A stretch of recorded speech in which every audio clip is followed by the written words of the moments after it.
بسم اللہ الرحمن الرحیم الحمد للہ رب العالمین والصلاة والسلام علی رسولہ الکریم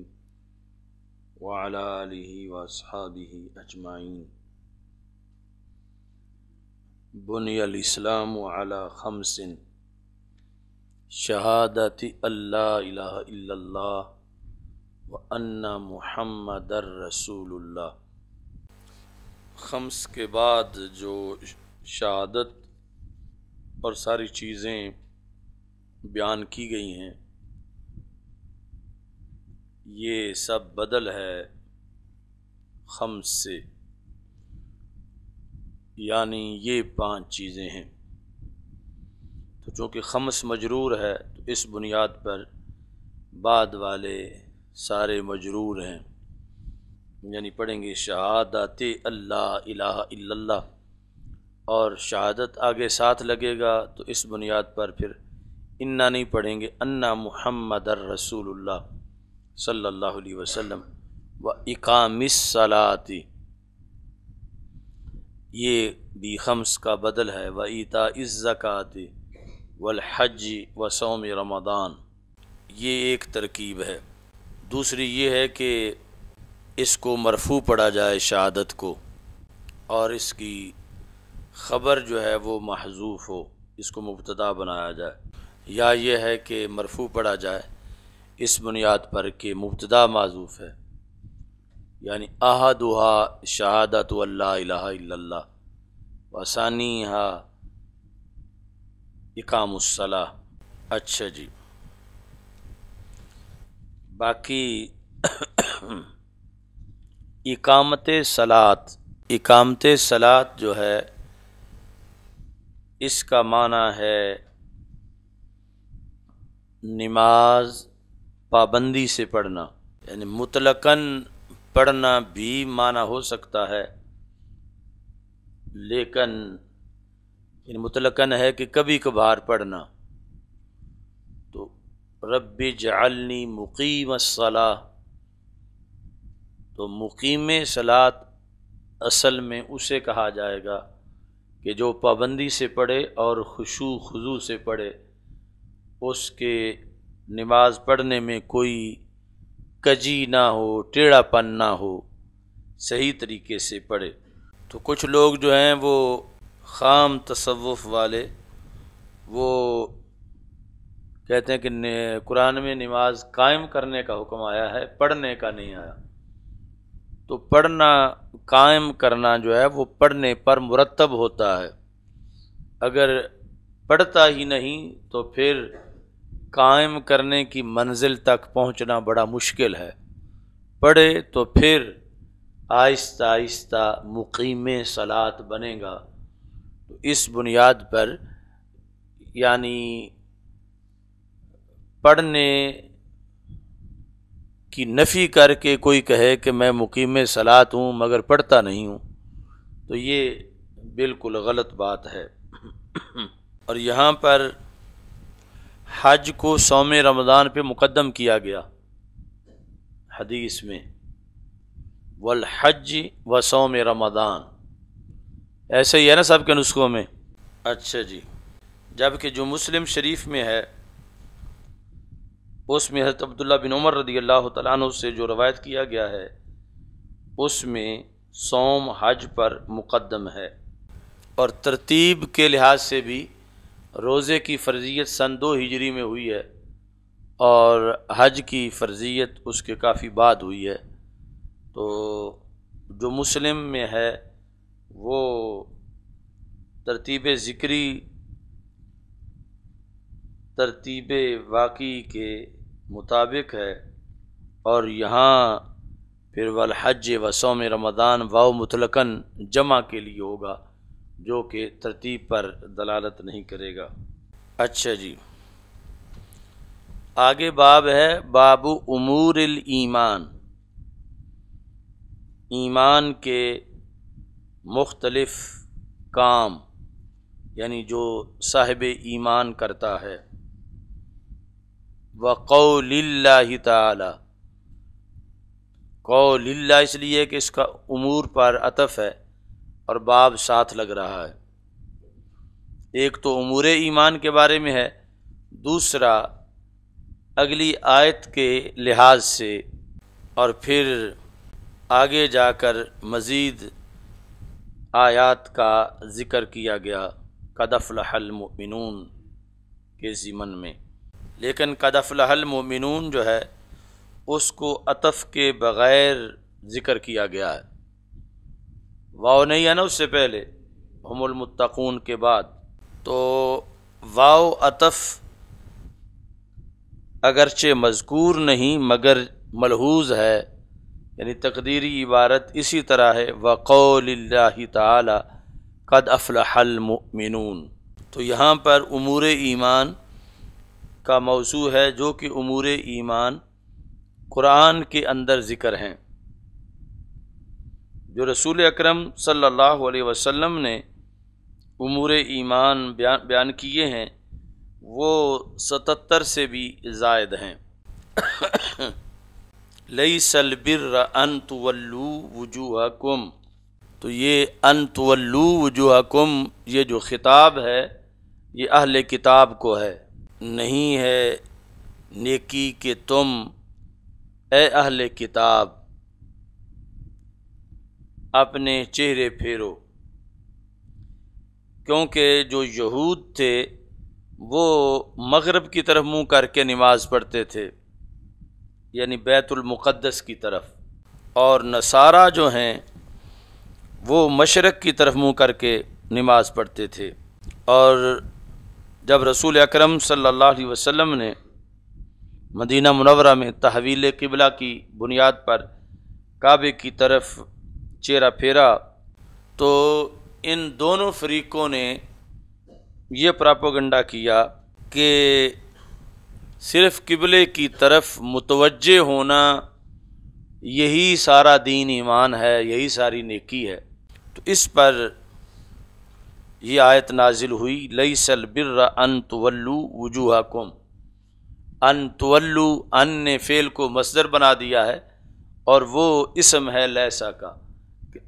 کہ تمہارا چہروں کو پھیرنا یہ نیکی نہیں ہے۔ کدھر پھیرنا؟ قبل المشرق والمغرب، ولکن البر، لیکن نیکی کیا ہے؟ من آمن باللہ والیوم الآخر۔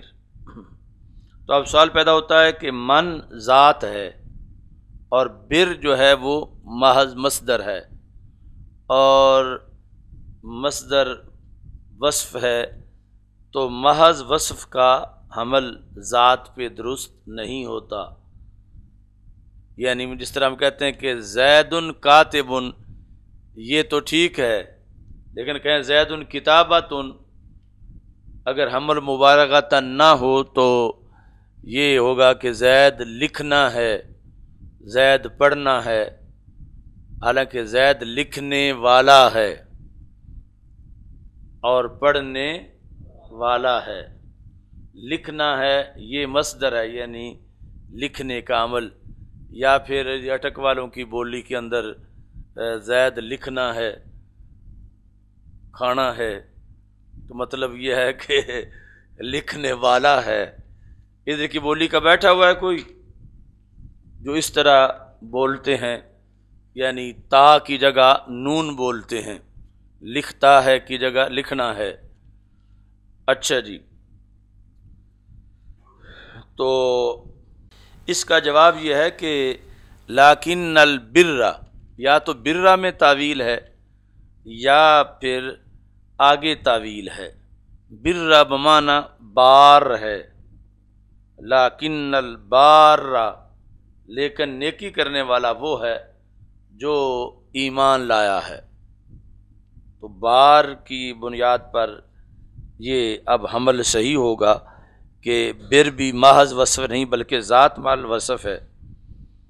یا پھر یہ ہے کہ جو من آمن ہے اس سے پہلے مضاف محذوف نکالیں گے، لیکن البر بر من آمن، لیکن نیکی تو نیکی اس کی ہے جو ایمان لایا، یعنی صرف چہرہ پھیرنے میں کوئی نیکی نہیں ہے، نیکی ایمان کی بنیاد پر ہے کہ ایمان کی بنیاد پہ وہ قبلے کی طرف چہرہ پھیرے۔ تو یہ دو تعویلیں ہیں، یا پھر اسم میں تعویل ہے یا خبر میں تعویل ہے۔ اچھا جی، جو ایمان لایا اللہ تعالیٰ پر اور آخرت کے دن پر اور فرشتوں پر اور کتابوں پر اور انبیاء کرام علیہ السلام پر، وآت المال، یہ آمنا پر عطف ہے، من ساتھ لگے گا کہ نیکی کس کی ہے؟ من آت المال۔ یہاں بھی پھر وہ دونوں چیزیں ہوں گی، یا تو بر بمانا بار لیں گے، یا پھر یہاں پر بر جو ہے وہ محذوف مانا جائے گا کہ نیکی اس بندے کی نیکی ہے جو کہ زکوٰۃ ادا کرتا ہے۔ وآت المال علی حبہ، اللہ کی محبت میں، دکھلاوے کے لیے نہیں، ذوی القربہ، قریبیوں کو، یتیموں کو، مسکینوں کو اور مسافروں کو اور سوال کرنے والوں کو اور غلاموں کی گردنیں آزاد کرانے میں خرچ کرتا ہے۔ آگے پھر آتا پر عطف ہے، وَأَقَامَ الصَّلَاةَ، جس نے نماز قائم کی، یعنی آت المال، اقام الصلاۃ وآت الزکاۃ، یعنی یہ جو فرض زکوٰۃ ہے وہ علیحدہ ہے۔ پہلے یہ تھا کہ ویسے کسی کی مدد کرنا مالی طور پر۔ وَالْمُوفُونَ بِعَهْدِهِمْ، اور وہ لوگ جو اپنا وعدہ پورا کرتے ہیں جب وہ وعدہ کریں، یہ نیک ہیں۔ والصابرین، اور وہ جو صبر کرتے ہیں بیماری اور جنگ کی حالت میں، والضراء، نقصان کی حالت میں، وحین البأس، جنگ کے وقت، اولئک الذین صدقوا واولئک هم المتقون، یہ وہ لوگ ہیں جو سچے ہیں، جو پارسا ہیں۔ وفی الرقاب سے مراد یہ ہے کہ سارے پیسے دے کر کسی غلام کے، جب غلام پائے جاتے تھے اب تو غلام موجود نہیں، یعنی ان کے پیسے دے کر ان کو مالک سے آزاد کرا دینا، یا جو مکاتب غلام ہو اس کی مدد کرنا پیسے کے لحاظ سے۔ مکاتب یہ ہے کہ اسے اس کے مالک نے یہ کہا ہے کہ تم آزاد ہو لیکن اس صورت میں کہ اتنے پیسے مجھے دے دو، تو ان پیسوں کو بدلے کتابت کہا جاتا ہے۔ تو وہ کوئی غلام اپنا بدلے کتابت اکٹھا کر رہا ہے، یعنی ہو سکتا ہے وہ محنت مزدوری کر کے وہ پیسے پورے کر رہا ہو، یا ویسے مانگ کے لوگوں سے، تو یہ ان کو اس کو بدلے کتابت میں دینے کے لیے یہ بھی یہاں پر ذکر ہے مال کے ذریعے نیکی حاصل کرنے کا۔ آگے قد افلح المؤمنون، اس کے اندر بھی امور ایمان کا ذکر ہے، جس طرح پیچھے آیت میں مختلف اعمال صالحہ کا ذکر ہوا، تو قد افلح المؤمنون کے اندر بھی مختلف اعمال صالحہ کا ذکر ہے۔ قد افلح المؤمنون الذین هم فی صلاتهم خاشعون، تو خاشعون کا مطلب بیان کیا ہے حضرت عبداللہ بن عباس رضی اللہ تعالی عنہ نے، جو تفسیر ابن عباس میں ہے، اے لا یرفعون ایدیہم فی صلاتہم، کہ وہ اپنی نمازوں کے اندر رفع یدین نہیں کرتے۔ قد افلح المؤمنون الذین هم فی صلاتہم خاشعون، کہ جو نماز خشوع سے پڑھتے ہیں۔ تو خشوع سے پڑھنے کا کیا مطلب ہے؟ تو حضرت عبداللہ بن عباس رضی اللہ تعالیٰ عنہ کہتے ہیں کہ لا یرفعون ایدیہم فی صلاتہم، کہ اپنے ہاتھ نہیں اٹھاتے اپنی نمازوں کے اندر۔ تو لا یرفعون، رفع نہیں کرتے، کس کا؟ یدین کا، اپنے رفع یدین نماز میں نہیں کرتے۔ یہ جو ہمارا مناظرہ ہوا تھا کلاس کے گوجراں والا کے قریب ملن والی جگہ ہے، وہاں پر زمانہ طالب علمی میں تو یہ عبدالرشید جلن اور اس طرح کے ان کے کافی حضرات اس میں اکٹھے تھے۔ قد افلح المؤمنون کو میں نے پیش کیا اس آیت کو کہ اللہ تعالیٰ قرآن مجید میں ارشاد فرماتا ہے مومن فلاح پا گئے، کس بنیاد پر کہ وہ نماز کے اندر خشوع کرتے ہیں۔ حضرت عبداللہ بن عباس کہتے ہیں کہ وہ نماز میں رفع یدین نہیں کرتے، تو میں قرآن کی آیت سے یہ ثابت کر رہا ہوں، یعنی پہلی تقریر ان کی ہو چکی تھی، وہ حدیث سے یعنی رفع ثابت کر رہے تھے، تو میں نے قرآن کی آیت پڑھی اور اس کے بعد ابن عباس رضی اللہ تعالیٰ عنہم کی تفسیر کی ساتھ ذکر کیا، لیکن وہ قرآن مجید کی آیت جو ہے وہ اتنے چڑھائی کے انداز میں پڑھی کہ تم دیکھو حدیث پیش کر رہے ہو، پہلے تو فیصلہ قرآن سے کروانا چاہیے کہ قرآن میں کن کی نماز مقبول ہے، تو وہ یہ ہے کہ اگر رفع یدین نہ ہو تو پھر منظور ہے۔ اب جس وقت اس کے بعد کچھ احادیث بیان کی اور اگلی باری جب ان کی آئی تو انہوں نے پھر وہ امام بخاری رحمۃ اللہ علیہ کی جز رفع یدین چھوٹی سی کتاب ہے وہ ہاتھ میں پکڑی اور یعنی یہ بتانا چاہتا تھا کہ دیکھو یہ پوری کتاب اس موضوع پر ہے، تو جو ہی وہ پکڑ کے کھڑا ہوا تو جو مناظرہ کروا رہا تھا وہاں پر، شاید اس کا چودھری اعجاز نام تھا، اپنی کوٹھی میں کروا رہا تھا، تو اس نے کہا کہ مولوی صاحب کوئی دھیان بھی کرو، وہ قرآن پڑھ رہے ہیں تم چھوٹے چھوٹے رسالے دکھا رہے ہو۔ تو اس نے بڑا شور مچایا کہ نہیں انہوں نے قرآن سے ثابت نہیں کیا، وہ ابن عباس کا قول ہے، قرآن نہیں ہے۔ اس نے کہا مولوی صاحب ذرا پھر قرآن وہ پڑھو۔ میں نے پھر پڑھا قد افلح المؤمنون الذین هم فی صلاتهم خاشعون قال ابن عباس الا یرفعون ایدیہم فی صلاتهم، کہ اللہ تعالیٰ فرماتا ہے جو نماز میں خشوع کرتے ہیں وہ کامیاب ہو گئے، اور خشوع کرنے والے جو ہیں وہ کون ہیں جو رفع یدین نہیں کرتے۔ یہ ابن عباس نے اس کا معنی، صحابی رسول صلی اللہ علیہ وسلم نے یہ قرآن کا معنی بیان کیا۔ تو اس نے کہا دیکھو وہ تو قرآن پڑھ رہے ہیں اور قرآن سے ثابت کر رہے ہیں کہ رفع یدین نہیں ہے، آگے صحابی کا نام بھی لے رہے ہیں، تو تم قرآن کی آیت سے ان کا جواب دو، یعنی حدیثیں بعد میں پیش کرو، پہلے کوئی ایسی آیت پڑھو۔ تو اس طرح کر کے یعنی وہ جو تفسیر ہے صحابہ کی وہ ویسے بھی وزن رکھتی ہے عام لوگوں کی تفسیر پر۔ اس نے کافی شور مچایا کہ اس کی سند نہیں ہے، یہ ہے وہ ہے، لیکن وہ چونکہ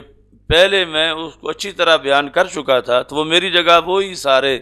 مجمع کے لوگ ہی مناظرہ اس سے کر رہے تھے کہ نہیں اصل دلیل وہ ہے جو انہوں نے پیش کی، اور آپ اس کا قرآن سے پہلے جواب دیں تب آگے مناظرہ کریں۔ اچھا جی، تو اس کے بعد جو ہے اگلی حدیث ہے کہ حضرت ابو ہریرہ رضی اللہ تعالیٰ عنہ روایت کرتے ہیں کہ رسول اکرم صلی اللہ علیہ وسلم نے ارشاد فرمایا الایمان بدع و ستون شعبۃ، ایمان 60 کے اوپر کچھ شعبے ہیں، والحیاء شعبۃ من الایمان، اور حیا جو ہے وہ ایمان کے شعبہ جات میں سے، اجزاء میں سے نہیں، شعبہ جات میں سے ایک شعبہ ہے۔ اچھا جی، روایت کر رہے ہیں حضرت ابو ہریرہ رضی اللہ تعالی عنہ۔ حضرت ابو ہریرہ رضی اللہ تعالی عنہ کے نام میں اور آپ کے باپ کے نام میں اختلاف ہے، اور اختلاف تھوڑا سا ہے، صرف 30 اقوال ہیں، یعنی نام ان کا اصل میں کیا ہے۔ حضرت ابو ہریرہ رضی اللہ تعالی عنہ کے نام کے لحاظ سے 30 قول ہیں، یعنی اسلام کی اتنی مشہور ہستی کہ روایت حدیث میں جن کا پہلا نمبر ہے، لیکن چونکہ کنیت سے مشہور تھے تو اس بنیاد پر اصل نام کے اندر بہت زیادہ اختلاف ہے، 2-4 قول نہیں بلکہ 30 اقوال آپ کے نام کے بارے میں ہیں۔ جاہلیت میں آپ کا نام عبد شمس بتایا جاتا ہے، اور اسلام میں آ کر آپ کا نام عبد الرحمن یہ سر فہرست ہے۔ آپ کی امی جان کا نام میمونہ ہے، یا بعض نے امیہ بتایا، جو کہ رسول اکرم صلی اللہ علیہ وسلم کی دعا کے نتیجے میں ایمان لے آئیں۔ حضرت ابو ہریرہ رضی اللہ تعالی عنہ نے یتیمی میں پرورش پائی اور مسکینی کی حالت میں ہجرت کی، تو جب آپ کی شادی ہوئی تو آپ فرماتے ہیں کہ نشأت یتیما وہاجرت مسکینا فزوجنی اللہ تعالی فالحمد للہ الذی جعل الدین قواما وجعل ابا ہریرہ اماما وقال وکنت ارعى غنما، میں پہلے بکریاں چراتا تھا، وکان لی ہرہ صغیرہ العب بها، اور میری ایک چھوٹی بلی تھی جس کے ساتھ میں کھیلتا تھا، تو اس بنیاد پر لوگوں نے مجھے بلی والا مشہور کیا، یعنی جس طرح کے اب جدید عربی کے زمانے میں بھی جو داڑھی والا بندہ اس کو کہتے ہیں ابو اللحیہ، ابو اللحیہ داڑھی والا، یہ نہیں داڑھی کا باپ، داڑھی والا۔ اور جس نے اینک پہنی ہے تو کہتے ہیں ابو النظارہ، اینک والا۔ چائے میں لاچیاں ہوں تو شائے ابو الہیل، یعنی چائے لاچیوں والی، تو یہ نہیں کہ چائے کی بھی اولاد شروع ہو گئی ہے۔ تو اس بنیاد پر یعنی یہ ابو ہریرہ بلی، چھوٹی بلی والا، چونکہ ہرہ کی تصغیر ہے ہریرہ، تو ابو ہریرہ چھوٹی بلی والا۔ اور یہ بھی قول ہے کہ یہ کنیت رسول پاک صلی اللہ علیہ وسلم نے انہیں عطا کی۔ نبی اکرم صلی اللہ علیہ وسلم نے دیکھا کہ حضرت ابو ہریرہ رضی اللہ تعالی عنہ نے اپنی آستین میں بلی چھپائی ہوئی تھی،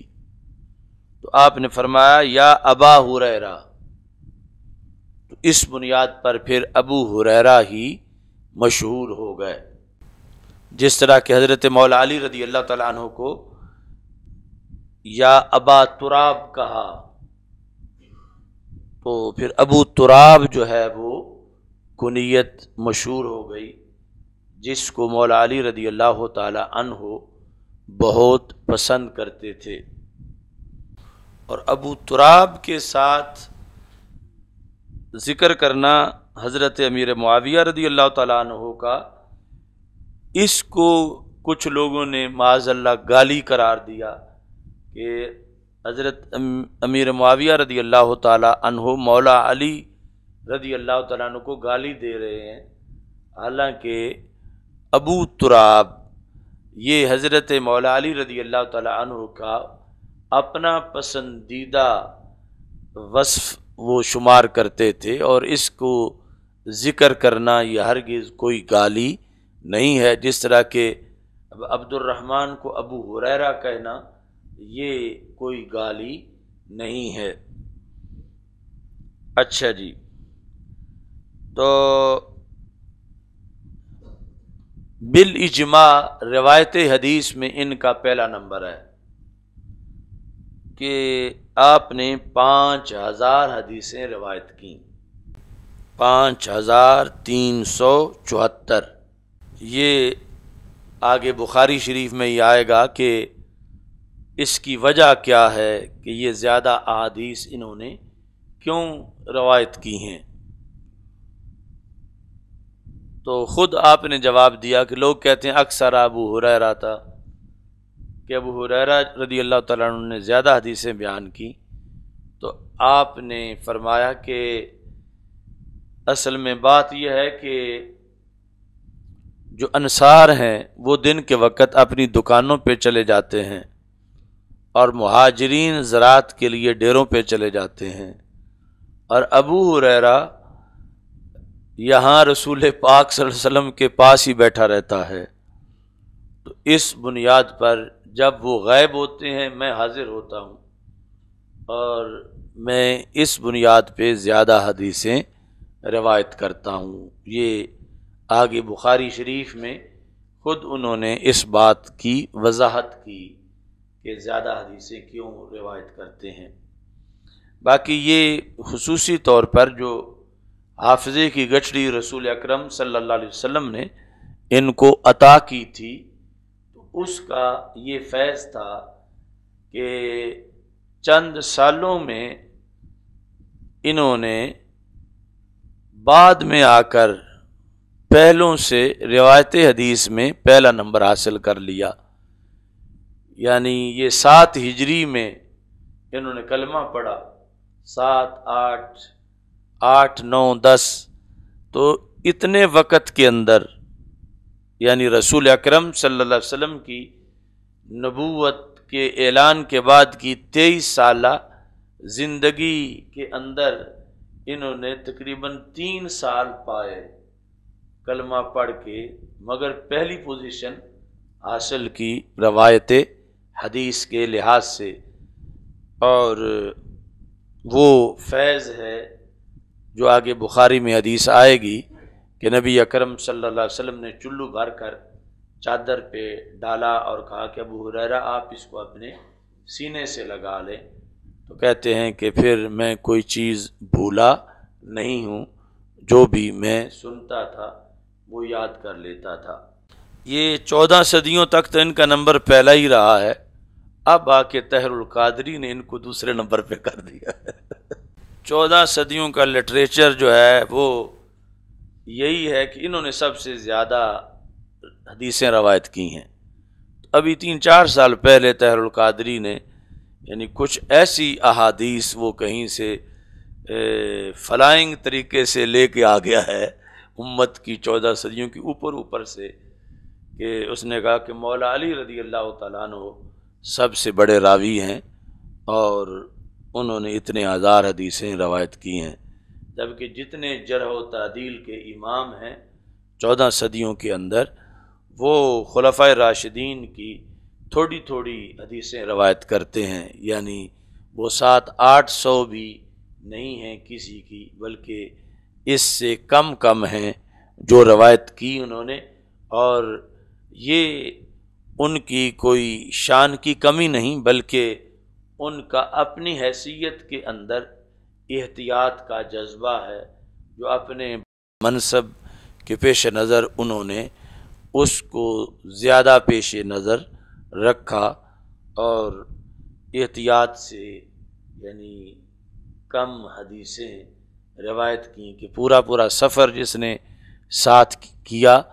تو اس نے کہا کہ یہ اتنے سفر میں انہوں نے 1 حدیث بتائی ہے یا 2 حدیثیں بتائی ہیں،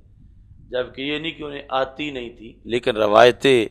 حدیث کے لحاظ سے وہ اپنا مزاج رکھتے تھے۔ تو بہرحال یہ جو امام حضرت ابو ہریرہ رضی اللہ تعالیٰ عنہ ہیں، ان کی